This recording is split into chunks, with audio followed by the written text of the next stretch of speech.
Greetings and welcome to The Thirsty Mage, the podcast that's ready to talk about the first half of this year's Mario-themed fall season. There we go.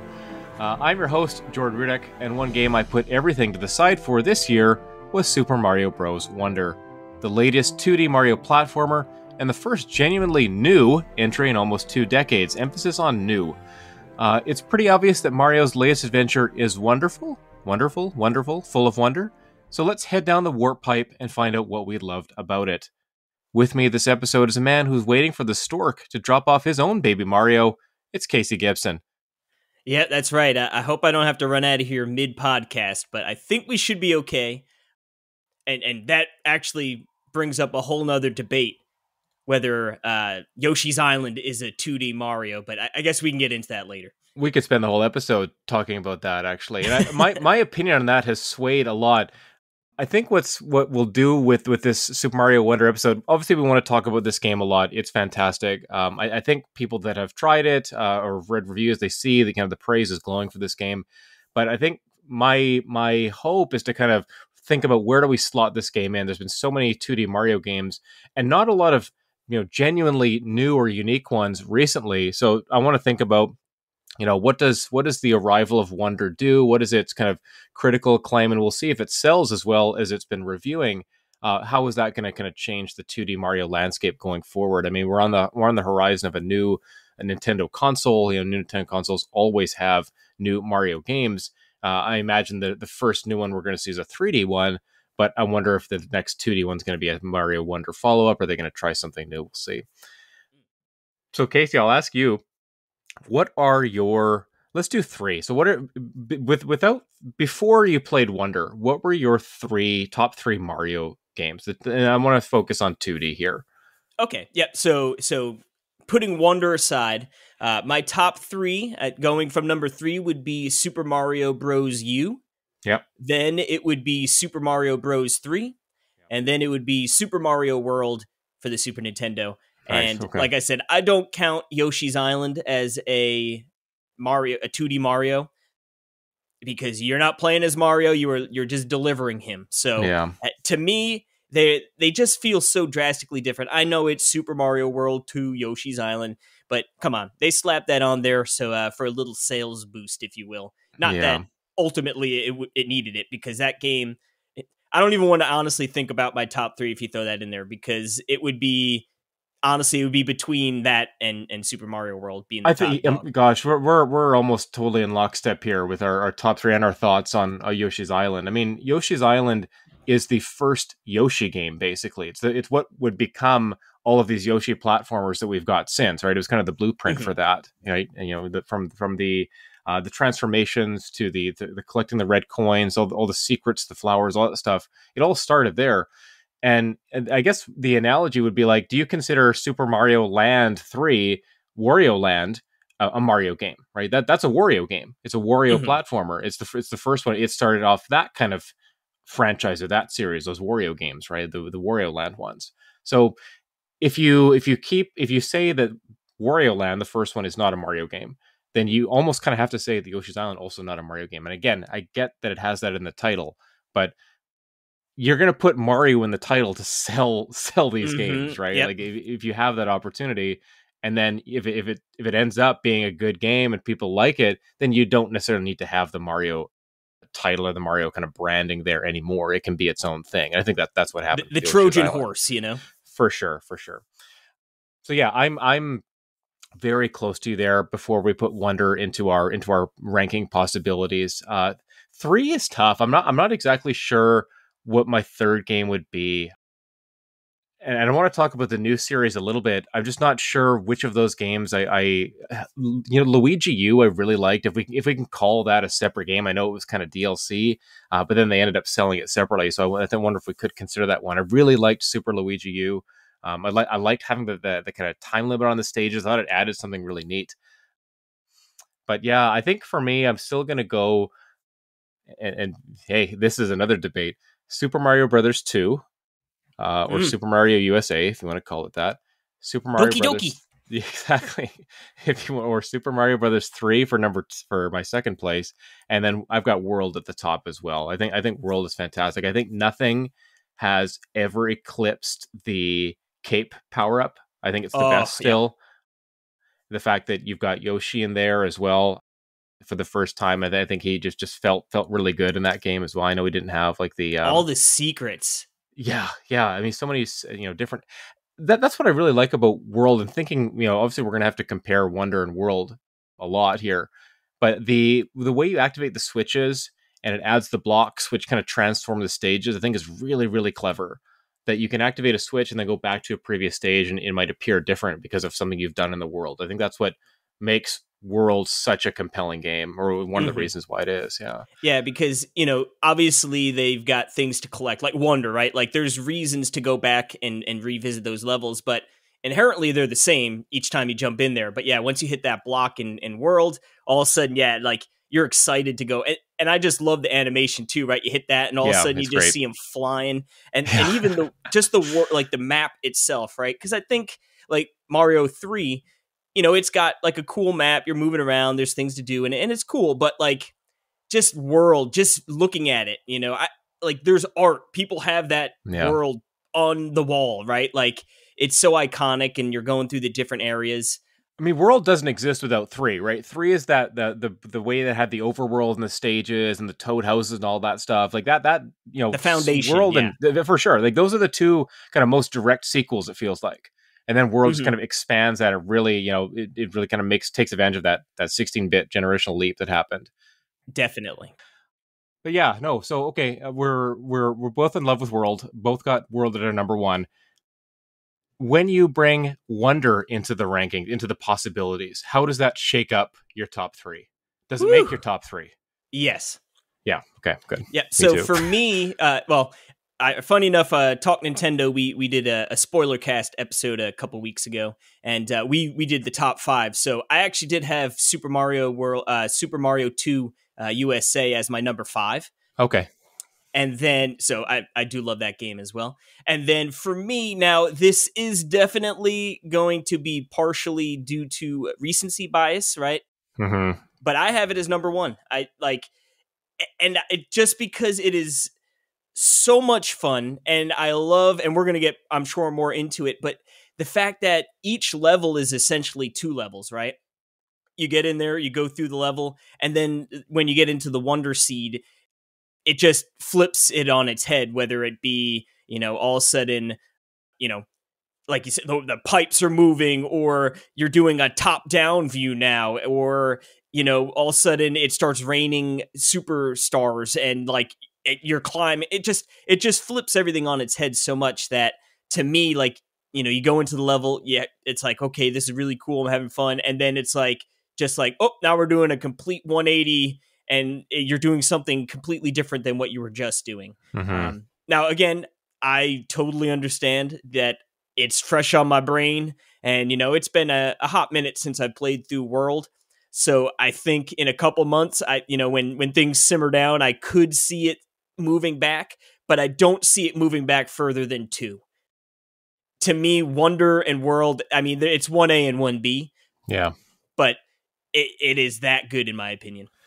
It playing through Wonder, and I tried to do 100% of everything, right? I tried to get like I guess you get medals to show that you've kind of accomplished something, whether that's having beaten the game or collected all the purple coins, the seeds, right? Yeah. All the Wonder Seeds, or all the touch the top of the flagpoles, yeah, all that kind of stuff. I guess badges is the last one. So I got to the so I guess a little bit spoilery if people don't want to tune into that. Maybe give us the next 5 minutes or so. But when you collect everything and you finish all the special world stages, there's a couple of bonus ones that open up, and one of the very last ones is this just grueling gauntlet of badge challenges that are all back to back. So you have to you kind of take turns being given like one specific badge, and you have to use it to complete a challenge. And then you do the next one right after, and you got to do like groups of 3 before you even get a checkpoint.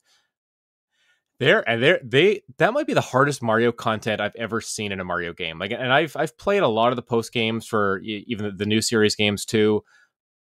I can't believe how hard that is. Like, I'm like, I need to go in here with like 99 lives. I probably want to maybe back out and go in with like go up with a power up, and then a power up kind of in stock as well, like maybe Fire Flower or I was thinking about Bubble. I don't love Bubble, but we'll talk about the power ups a little bit more later. But I think you need to go in with a power up for that one. I don't know if did you try this kind of gauntlet stage at the end case? Did you get that far? No, so I beat the game, and I think I got all the Wonder Seeds too. I think that was a badge I got. Yeah. But I had not gone back and finished up everything else. Yeah, gotcha. It's one of those things where I played through it. I was having a great time, but I could have gone been like, let me just go do more of this. But actually, I wanted to get back into Dark Souls 2, which, oh, baby. Okay, we'll save that for another podcast. Oh, yeah. But you know what? Especially with a kid coming, I'm like, you know what? These levels, aren't super long, so it could be a real good game to sort of chip away at going totally. in. Yeah, it really is. And getting these extra things and then moving on. But I do plan on, continuing to play it because it really is super fun. And like I said, at this point, it's just like, hey, I have a reason to jump back in at some point. But yeah, I've definitely heard some of the special levels you unlock are pretty crazy. Yeah, when you get to some of these, I mean, not just the 5-star difficulty ones, but this one kind of takes that to the nth degree, and it's really, really nuts. So when you get to some of these, yeah, let me know your thoughts. I'm curious to see how you manage with them. But yeah, so if I were to add Wonder to my top 3, it's either second place or third place. I'm not sure. I need to go back and play 3 again. Especially like playing 3 with like some of the e-card reader levels, and I don't know if that's cheating, if that's pure 3 or not, but I mean it is something. It is a part of the 3 world, I think. I mean, getting all these numbers and the word world confusing and everything now too, of course. Man, I love the e-reader, man. I was hook, line, and sinker back in the day when that came out. Oh. Yeah, I wish I had one. I never had when I saw it on the shelf. I saw the cards. I'm like, dude, it just seemed kind of gimmicky. But I remember going out and shoveling snow for like 4 hours, and I had enough to go get it, and that was I was the happiest kid going to Toys R Us and getting my e-reader. For sure, yeah. I throw it up there on the wall with my like missed out on kind of Nintendo peripherals and things like that, like Virtual Boy. Like I wish I'd picked up a Virtual Boy at some point, and I played it. I did play it. I rented it. I rented it from like Blockbuster Video or something like that. And I rented. I played for like an hour. I'm like, I never want to do this again. Like what's funny is if you just never brought it back, they probably wouldn't even realize. Like whatever. Yeah. Oh no, exactly. Good. Thank God they took it off our hands. Clearing out the stock, we were gonna have to throw in the dumpster behind the store, right? Exactly. Yeah. So I think for me, Wonder probably 2 or 3. I was thinking about it a lot after finishing, like, for me, like kind of finishing the game. I'll go back and do that challenge stage at some point and get a couple more medals. But yeah, I just struggled to put it above World. I'm like, World is so, God, I hate to use perfect. To me, it like thinking back, maybe a little bit of rose-colored glasses on the Super Nintendo era as a whole, but really do think that's a perfect Mario game, a perfect platformer game. So many cool challenges. The cape is just sublime.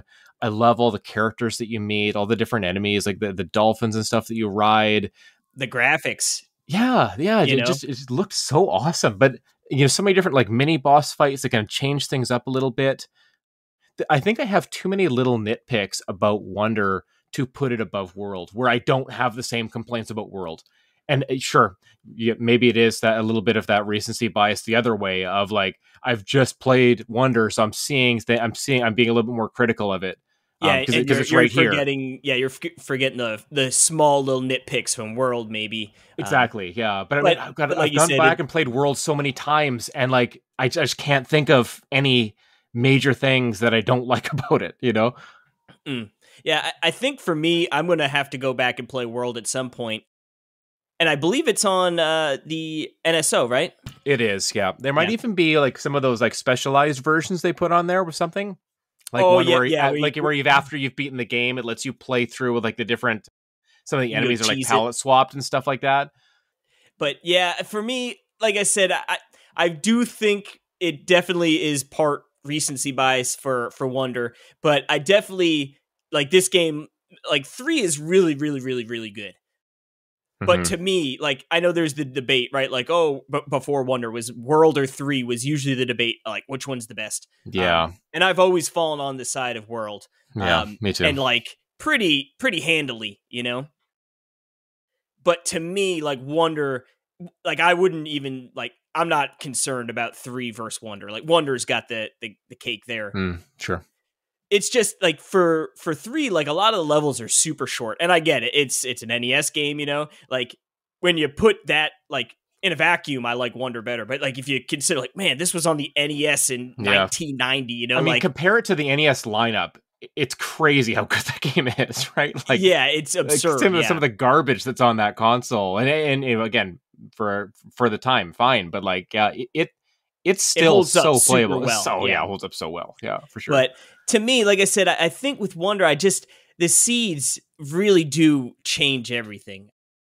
If it was, you know, if you took those out or like, oh, you had to collect them and it didn't really, you know, flip the level on its head, I'd be like, this game is really, really good. But to me, that whole concept is that like, it almost feels like they bring in like 3D Mario elements into the Wonder Seed levels, right? Like, I really, really like the first time you switch into it and it goes top down. I was just thinking of that. Yeah. Like that one to me was like, I was like, whoa, like, oh my God, you know? Yeah. And then some of even the levels that sort of really harken to DKC, Donkey Kong Country, right? With like the silhouettes.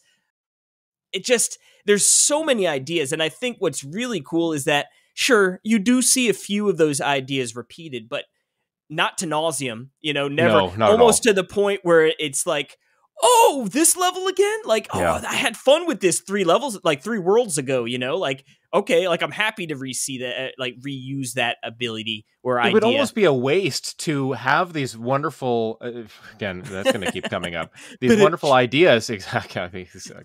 These ideas keep coming up. They're so memorable. And to see it only once, you're like, oh, I wish we could do that again. And then you do get to do it again. You're like, oh, great. Like I get to do it again in a different situation, right? Or nostalgic for 5-hour gameplay ago. You know? That's right. Yeah. It's like, you want to go back to that world, you know, maybe the first area where they do something like that and they do it in World 6 or something. And you're like, oh, I remember this. And I actually like it better here. It reminds me, I should go replay it in the other one just to see how they're different or something like that. Right. The Wonder Seeds element of the stages is insane to me. It is so clever, so brilliant. Just it's doing things we've never seen in a game before, or like riffing on things that we have. Like we brought up Yoshi's Island from the Hop, and there's a lot of Yoshi's Island DNA in this game. If I'd had more time leading up to the launch, I've been so busy.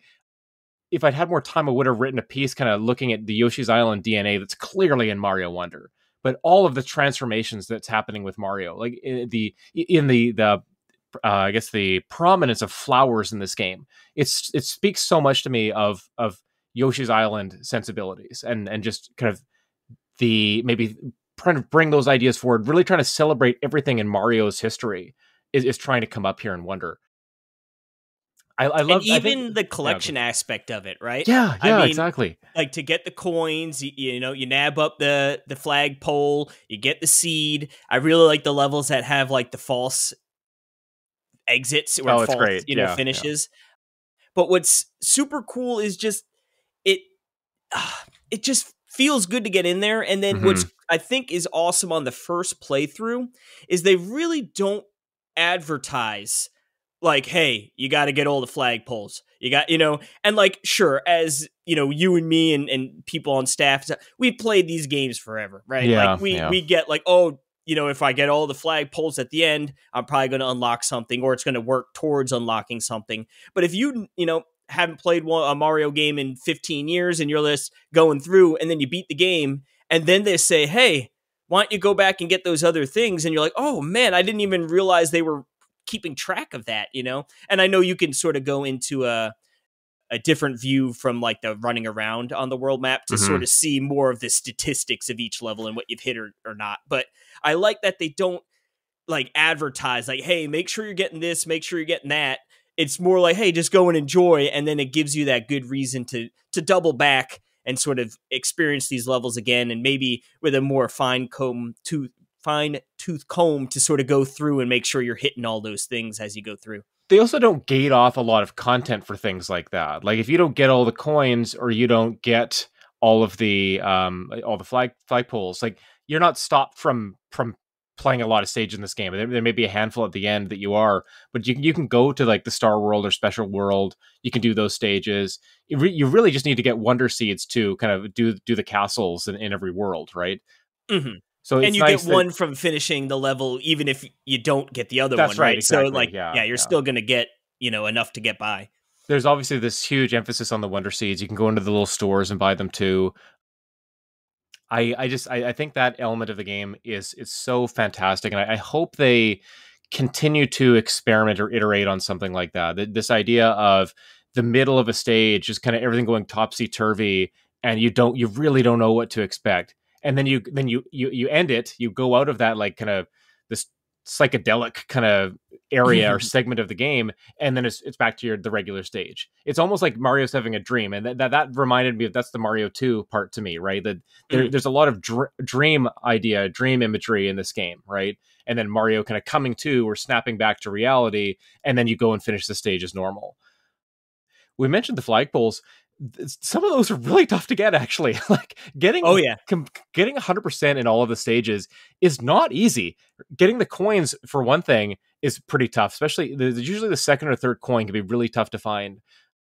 You kind of pay attention for the warp pipes that are out of place, or in a lot of cases, you need an enemy in the stage to help you. So it's not so much a do I have the right power up? It's did I kill the enemy that was supposed to help me get there? Yeah. Like did I kill like the Rhino or the sumo bros that are kind of pushing the pipes? Like you need their help to get stuff some of the time. And that's kind of funny.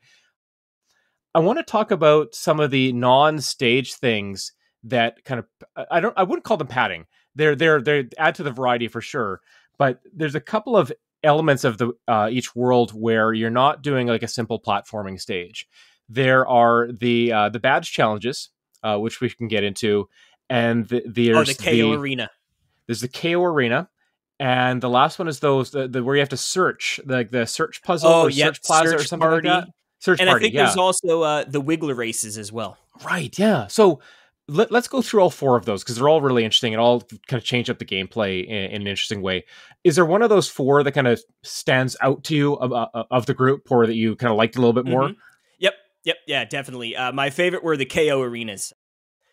I really, really like that. So generally it's like 3 or 4 stages, or, go into a pipe, kill the enemies as fast as you can, go down the other pipe. And then you sort of continue on 3 or 4 of them. And, I believe all of them give you the coins at the end on time, the purple coin. So if you do it quick enough, you'll get all 3. If you do it sort of middle speed, you get 2, 1, and, so on and so forth. But I really like those because, right, generally speaking, 2D Mario, like, of course, there is some combat, right? Like, you're dealing with enemies and, disposing them as you sort of traverse the levels, but generally not the main focus. You could sort of probably get through most levels with, if you wanted to do a pacifist run, right? Like, I'm sure you could probably do that. But the KO Arena, to me, it's like, hey, go and kill them as fast as you can. And to me, those were just so much fun. You get to pick your power-ups in the beginning. You grab one, throw one in your sort of, in case of death, in case of getting hit, right? Like you can re-up. And you could take a different one, right? You could start with Fire Flower, but have Elephant in reserve or something like that. So you've got both just in case. Yeah, and sometimes, right, you go through and you're like, ooh, actually, you know what? The bubble would actually be real good on this level. Let me do a quick restart, grab one of those. I've done it before too. And and to me, it's like, nothing was more fun than like, just, I did that almost perfect. You know what I mean? Like, boom, boom, boom, took them all out, and it took me 9 seconds to kill like 10 guys, and get to the pipe. I thought like you knew you had the right power up for the job, right? Like it felt like, I probably could have done it with Elephant, but Bubble was really useful here. This was the one, yeah. And then, just on the contrary, I guess the one I liked the least was the search party. Yeah.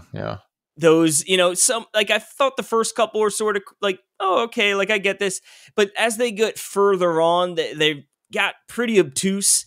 And, I think the idea is you got to turn online functionality to really enjoy those levels. I was thinking the same thing. You want to do that cooperatively as opposed to solo. Solo, it's kind of like you can probably get a few of them, but some of the last couple I found always very tough. I end up like looking up the last one because it's like, I've been looking at the screen for like 5 or 10 minutes. I'm like, I'm kind of done with it. I want to get back to the normal gameplay. And I'm like, okay, I'm just gonna look this up so I can move on to the next one, That happened to me. I did do so pretty much. I tried online the online functionality for 2 levels. Okay.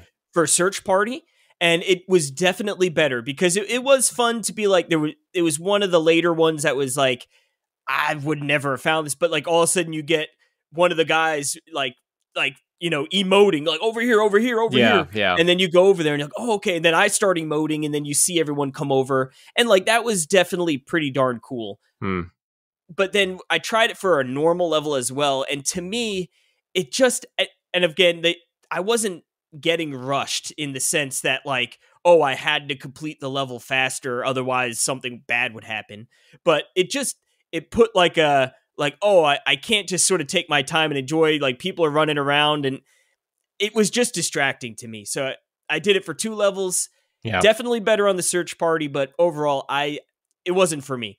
I enjoyed playing solo much better. But I mean, I never tried it. Like, and I'm glad to hear your experience of it, Casey, because I think that the people that I have seen talk about it, I'd say more of them ended up liking it, or they thought it was like an interesting addition. I never really liked the multiplayer in these games. Like I got my kids playing it a little bit. We had some friends over, and they all had a blast. That's fantastic. But just for my purposes, like I kind of like to just play my Mario games by myself. Like I don't know, curmudgeonly in my old age or something like that. But like if I'm playing with my kids, like that's a different experience. We're kind of just messing around a little bit more. But if I'm playing by myself, it's more like, okay, I got to get everything. I'm trying to, completionist run here with this game. I'm maybe I'm getting frustrated at some of the harder stages, or I'm looking for more challenge. But yeah, I never really tried the multiplayer. I bought all the standees. I think that's a badge or a medal as well, getting all the standees, right? What I didn't realize is that you can get duplicates of them at first. And it's not like I'm cashing all my coins. Like, why am I keep getting the same ones? I'm like, oh shoot. Later on, there's a store you can go to where you spend a little bit more, and it'll only buy you the guarantee you get a new one. So that's kind of nice. So that's how I ended up getting all of them. It's funny because I definitely had similar people were all like, yeah, I really, really like the online. Like it's super fun. Yeah. And I even had people sort of tell me it was sort of like Dark Souls where it wasn't super intrusive. But like I said, I played it and I felt it felt more intrusive. Like Dark Souls online, I think is sort of cool. You just sort of see like someone could put a note here, or exactly. Sometimes you see like a shadowed figure sort of attacking something. But yeah, I didn't love it. It definitely makes those Search Party ones better. But I'm not trying to turn on online, go play a Search Party, go turn it off. Like you said, I'd rather just go look on YouTube at that point. I was happy to hear about someone's experience with it because I figured that my sentiments would be the same. We've been in lockstep for most of our thoughts here about the Mario games so far, for sure. So I like the KO rooms. I think I put them second. I actually really like the badge challenges. I thought that was a really good way of being able to experiment with the different badges, because I found, if it was a badge, I kind of just gravitated towards the same ones. And I'll tell you the one I used the most. I doubt you'll be the same here. Maybe on your next playthrough you will. I used a blue badge that let you know if you're close to a secret. So if you were close to a pink coin or purple coin or the Wonder Seed or Wonder Flower, I guess, it would kind of like ping you that you're getting closer, right? Like, and then you get warmer and warmer. It kind of buzzes you a little bit more. And so I kept that on for like most of the stages. I would use the hat one, which is basically just the first one you get by default. That felt like kind of like the default power up of the game, I guess, or one of another default power up. That's the floaty one, right? The floaty one. I used that a fair bit, kind of just by default. If I felt like it was a stage where I didn't need the ability to detect where things are, kind of a hint finder, I guess, kind of thing. But otherwise, I used that one a lot, and I really appreciated having one like that. But I think the badges. I think that might be one of my favorite parts of the game. I think it's a fantastic way to change up your playthrough. And so the next time I play through this game, I can just use totally different badges and go through the stages in a very different way. All of the movement ones are really, really cool for how you kind of get through the different obstacles you encounter, right? Whether you're doing things more vertically, more horizontally, focusing more on avoiding enemies or confronting them, you can kind of choose the badge that suits that play style. And I think that might be one of the most, in addition to the wonder elements that where they're kind of adding that different area, that whole different area to every stage. I think the badges are my second favorite part of this game. I think it's a really, really unique way to add identity to it. Yeah, I do like those badge challenges. Like you said, really good way to sort of introduce it, and they were never super long, so you got in there and you had a quick fun thing, and it made you feel good. Yeah, the sensor one I used a little bit. Honestly, I kept the auto super mushroom on. Oh, nice. Yeah, that's a good one. So then just every level I started strong, and then the first power up you grab there is a beefy boy. That's right. Yeah. But I definitely put that on a few times where I knew I'd be going into a level starting small, like a castle for something like that. I'd be like, okay, yeah, I don't want to miss out on the first power up, because they generally tailor the power ups in the stage to what is best for it, right? So if you miss out on Bubble or Fire Flower, that's one you're going to really need, or to make it a lot easier to go through it, as opposed to if you're just small or Super Mario, right? So yeah, I do like those expert ones too, right? That like the spring feet was the one I got first, where you just are always bouncing. Yes. And it's cool that they were like, yeah, like all these other ones, right, sort of help you along the way. Like, yeah, oh, you need a float. That's going to help you sort of get, to places a little easier or whatever. The wall jump one was cool, right? Where I like the wall jump one. Yeah, you pop up. But these other ones, yeah, it's like they pretty much change how you play the game. Mm-hmm. And like just another sort of cool reason to go back and be like, hey, I beat the whole game playing with spring feet, right? Yeah.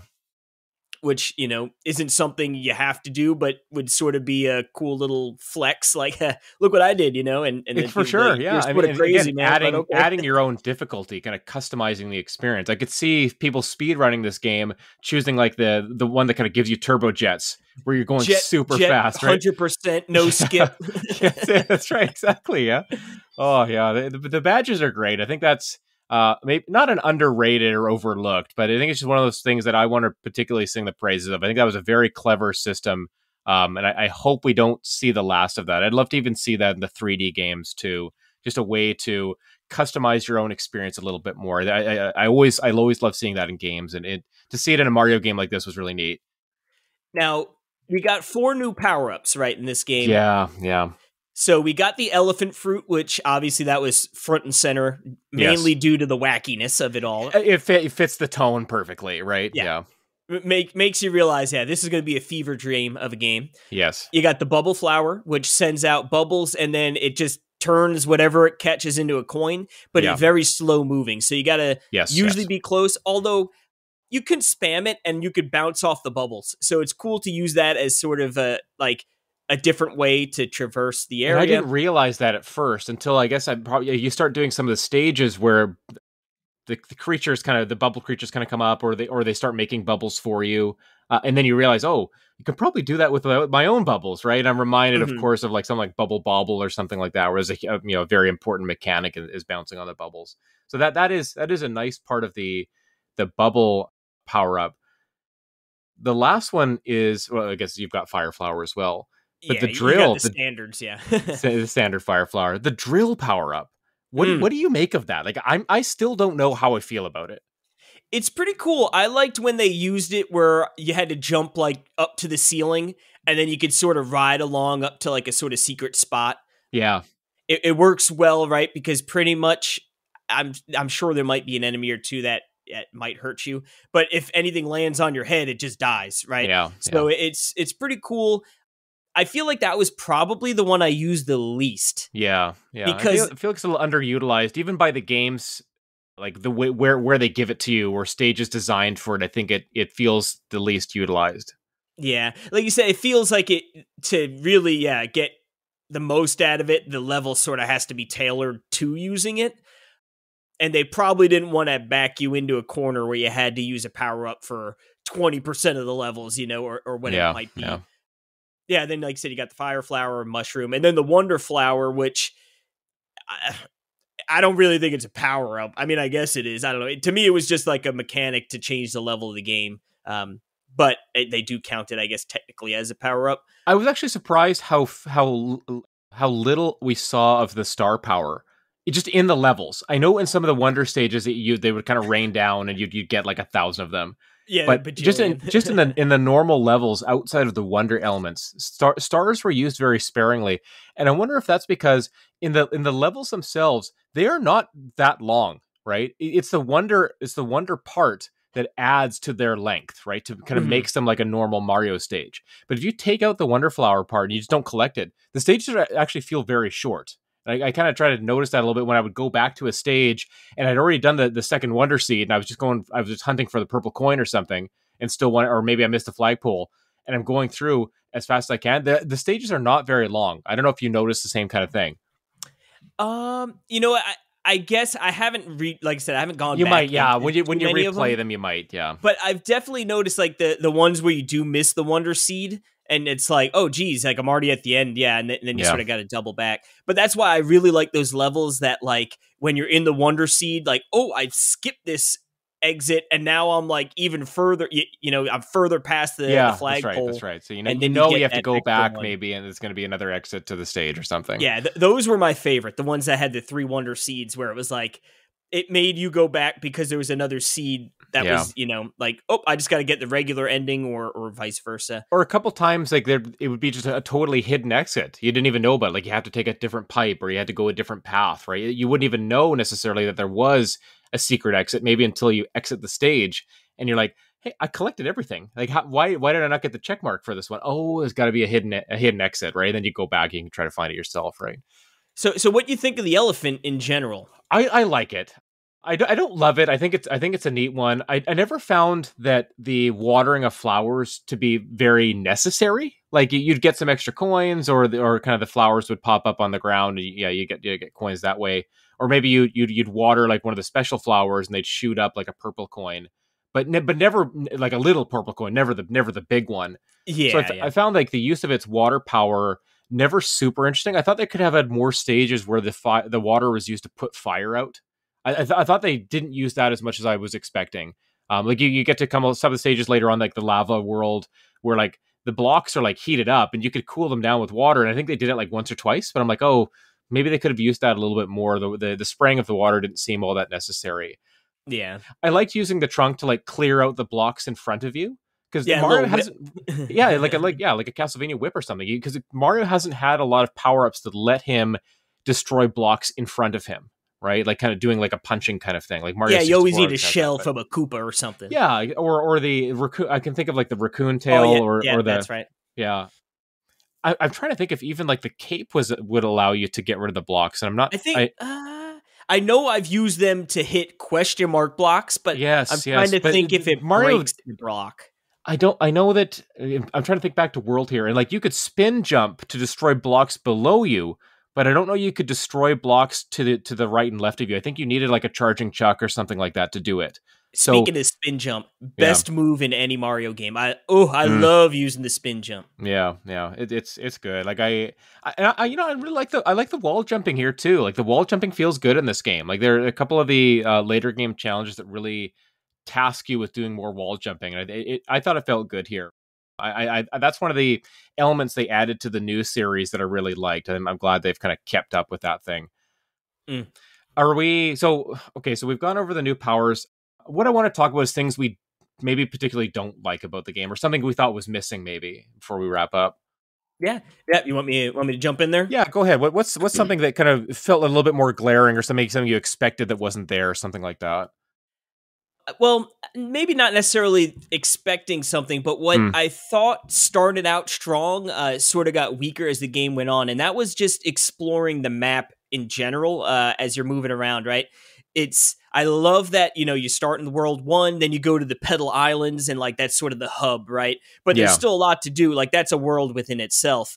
And then, you go to the different worlds, and I thought the peak of this was when you got to the desert area. Yes. And you look, and there's like, you're like, what? There's like 1 or 2 levels here. And then like, that's when it's like, no, you need to look, things are hidden.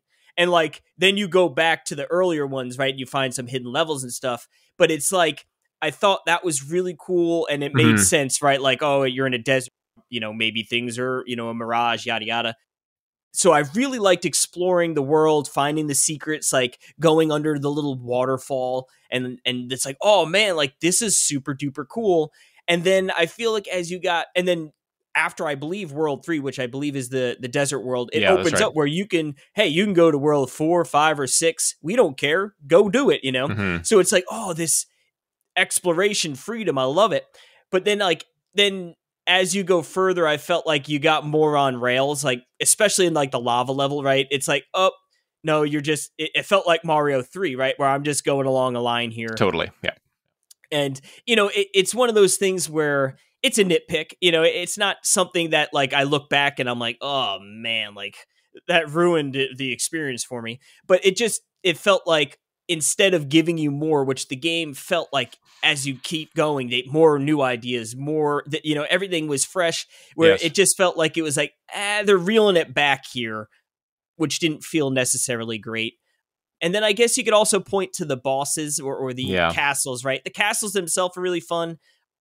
But then you get to the boss and it's like, we had a debate over there with Jerry and Alex. Perry was like, oh, no, like the bosses are fine or blah, blah, blah. But it's not that they're awful. It's just it's like, oh, okay, oh, it's another conveyor belt. It's another conveyor belt that I got to sort of jump and hit the button and then. I hated those. I really didn't like those at all. I felt like I'm just going to damage boost through them every single time. I didn't try to figure out what was the trick here. I never really got it. I'm just like, okay, get to the end. I've got Fire Flower Elephant. I know I can get there in like 1 or 2 jumps, so I'll just do that. Yeah. So again, it's one of those things where when I look back, I'm not thinking of those levels and going, oh, it truly ruined my experience. But it's just. Where the game shines in so many things or so many different places that you look at something like that and it's just unenthused, right? Like it's like not really super creative, and you see it a few times. So again, they're not huge things that ultimately I think break the game or make it so bad, but just when they have so many great creative ideas and the game is as you would say, so wonderful. It's just those spots to me sort of like, I don't know if they got lazy or just meh, No, I mean, it's funny. I think you cram so many unique ideas into something that eventually, by comparison, other things won't look as attractive, Mm-hmm. And I think that the game is incredibly vibrant and colorful, and there are so many different experiences within it. But then you have the Bowser Jr. fights, and I think they're with a bullet. I think they're the worst part of the game. I think they're so boring, and they're all kind of the same thing, and you don't even do them every time, which is bizarre. That every world doesn't end with a boss fight is really weird to me. It's just jarring. I'm like, I would get to the end of like a couple of the worlds where there's no Bowser Jr. fight. I'd be like, oh, that was it. There's some kind of like story or world reason for why there's no Bowser Jr. fight. You're doing like some other kind of challenge, but it just didn't feel as conclusive as like a castle does. Like ending a world with a castle is something I expect in a Mario game, and if it doesn't happen, I'm like, I just don't think anything else has the same punch. Yeah. And this is a place where I did start thinking about world and how at the end of every segment of that game where you do encounter a numbered castle, which I think is hilarious that they number them like that. And you knew it was going to get more difficult. And every boss fight was a little bit different, right? All the Koopa kids, there's a new wrinkle to those fights, right? But even the mini bosses, like the Resnors or the fight, I think you fight King Boo or the Big Boo a couple of times as well. Like there's enough variety there boss wise. And then you get to the Bowser fight. That's fantastic too. And I really like the Bowser fight in this game is really good. Actually, the final fight with Bowser really fun. It's a rhythm game. Yeah, it's great. It's really really unique. I thought it was a perfect ending to the game. It kind of tests you on, I guess, some of the features or kind of stage mechanics that you've already encountered before. So really really great. But yeah, the Bowser Jr. fight is so lackluster. I really didn't like them. I don't have any interest in replaying them. I really wish they'd been replaced by something else. And it's kind of that's the only really major sour note I think of the game. I think otherwise it is so fantastic and really really memorable that I'm looking forward to playing through the game again with my son when he gets back into it. He's on a major Pikmin Pikmin 3 and Pikmin 4 kick right now. But my guy, he knows how to play them, baby. Let's go. He likes those strategy games. It's fun to see. 4 is so good, dude. Yeah, I mean, they're all good, but we'll be talking more about Pikmin 4 when we get to our Game of the Year episode for sure. Episodes, I should say. But yeah, Wonder's great. I really think like the edits, dude. Yeah. Like, to me, like, those, I love when a game has, like, makes the credits a game. You know, like, I think back to, like, Smash Bros. Melee, right? Where yes, for sure. Like, hitting everything. But that, like, I just love that. So it's great. I wish more games did that. Had like especially like kind of platformer type games or movement type games like this, where it's just a fun way to engage with the credits. Like, you know, I mean, no, yeah, normally I would skip them, you know, press start or just put the controller down and get a drink. You know, yeah, exactly. Listen to the music. But when you make it a game unto itself or a level unto itself, like it just, you don't want to put your controller down. You're like, oh, there's something to achieve here. There's something to accomplish. Even if it means nothing, it's still a little bit more gameplay, right? So it's literally the cherry on top to me. Yeah, for sure. Just any quick final thoughts, Case. I got to wrap up here. I got to grab my son from school. But anything you want to leave us with before we wrap this one up? Well, like I said, I mean, if you haven't played it, it is super good. I mean, and I think anyone who likes platformers is probably played this or plans on picking it up if they, haven't been able to afford it or something. But super awesome game. For me, it is, I don't know what my Game of the Year is going to be, but it is most certainly going to be in the discussion. And yes, 100%. And I think that's going to be the case for a lot of people because it's super good. And to me, I'm really, really excited to see if they're going to either give us a Wonder 2, whether that's on Switch 2, or I would love some DLC, baby. Yeah. DLC with this, I think it's too late in the console life cycle for DLC, unfortunately. But I would love to see more from this team and this type of game. Like give me a direct sequel. And with Mario, I'm not too worried about there may not be they've done direct sequels so many times, right? Mm-hmm. I mean, I think it's almost the betting favorite for the next 2D Mario game to be Wonder 2. Or it might even be. It wouldn't surprise me. Switch to launch title Wonder Deluxe. With an extra world or something, Super Luigi Wonder Deluxe. Yeah. Who knows? Bring it on, bring the wackiness. I'd be thrilled. Yeah, you and I we're on the same page here. Really great game. Everyone's got to play this. I can't imagine someone liking Mario games and not liking this one. It is fantastic and a really happy departure from the new Super Mario games. Thank God. Right? Yeah. Not that they were bad. They just they weren't bad. The tooth, Yeah, we just had too many of them. That's all. And Mario Maker was great for what it was, and people made really cool stages. But we needed a new evolution. I think Wonder is it. And I wonder how much information they use from all the Mario Maker 2. Like, if you think about it, just unlimited play testing to see what people like. That's a really good point. I had never thought about that, but that makes a ton of sense. Like seeing all the creative output and creative juices flowing with the musical levels, I know are huge in Maker 2, and we saw a few of those here. So 100%. Yeah, even just the developers experimenting in Mario Maker, right? Like, hey, I made this stage, like, we can submit it to the public, like everyone can play this, but let's keep this idea for later, right? This could be another good idea. Yeah, kind of building up your portfolio, I guess, right? Yeah, that's good. So I think we'll wrap up here. Thanks everyone for listening to a briefer discussion of Super Mario Wonder, but you're going to be hearing more about this game, like we mentioned on our Game of the Year discussion podcast, which are coming up soon. I think those are going to be Shiminy Cricket. Yeah, I can't believe we're already talking about that. But as year of the end of the year comes and the releases start to wind down, start to think about the games we played earlier in the year and what we really liked. So we'll get to those soon. Thanks to Casey for joining us. We mentioned it, Dark Souls 2 podcast that is in the production pipeline. We're gonna get to that hopefully in a few weeks. Yeah, I think I'm about like 15 hours into 2. So nice. That's good. Chipping away. Looking forward to it. Thanks again, everyone, for joining us. Hope everyone has a great week ahead, and we'll talk to you again soon. Bye for now. Adios.